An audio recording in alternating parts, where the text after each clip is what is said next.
News Break. Fire safety inspection mas gipahugtan pa sa Bureau of Fire Protection sa Amis. Mas gidubli pa karon sa mga personnel sa Bureau of Fire Protection sa Amis ang operasyon sa fire safety inspection. Kini base usab sa direkta sa kalihim karon sa Department of Interior and Local Government kon DILG. Gipadayag ni Usami City Fire Marshal Fire Chief Inspector Lloyd M. Villaruya nga mas gipahugtan pa karon sa fire safety inspection aron sa tuyo nga masuta gayud ang pisikal nga kondisyon sa mga kabalayan kun dakbalay, commercial building man o residential. Importante kayo nga kanunay mahinumduman ang mga tag-iya o mga user sa maong dakbalay ang emergency fire exit o ang pagbaton o kasaligan nga fire extinguisher aron masanta ang posibleng halapad nga sunog.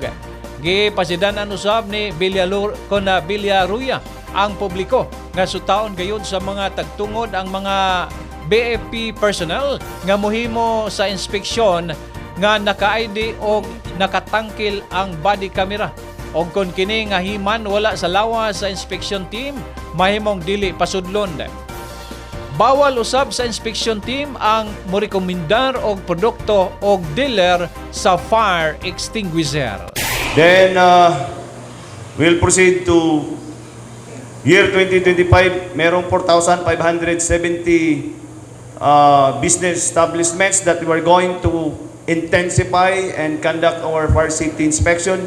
And I would like to inform this council, Mr. Chair, that the BEP is very strict, very stringent, and we will intensify the conduct of fire safety inspection kasi talagang we are very friend of our Secretary Remulla, sir, Your Honor.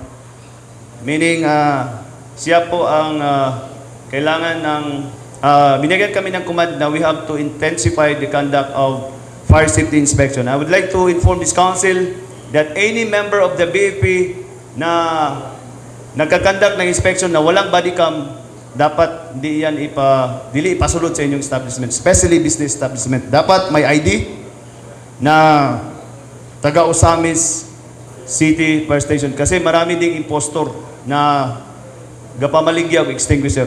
Ang kasagara ra ba pasangilan ang bumbiro.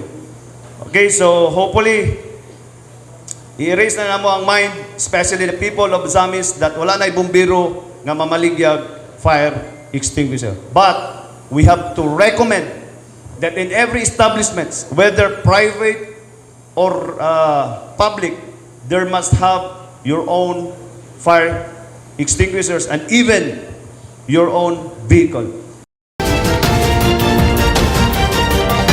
One TV News Break.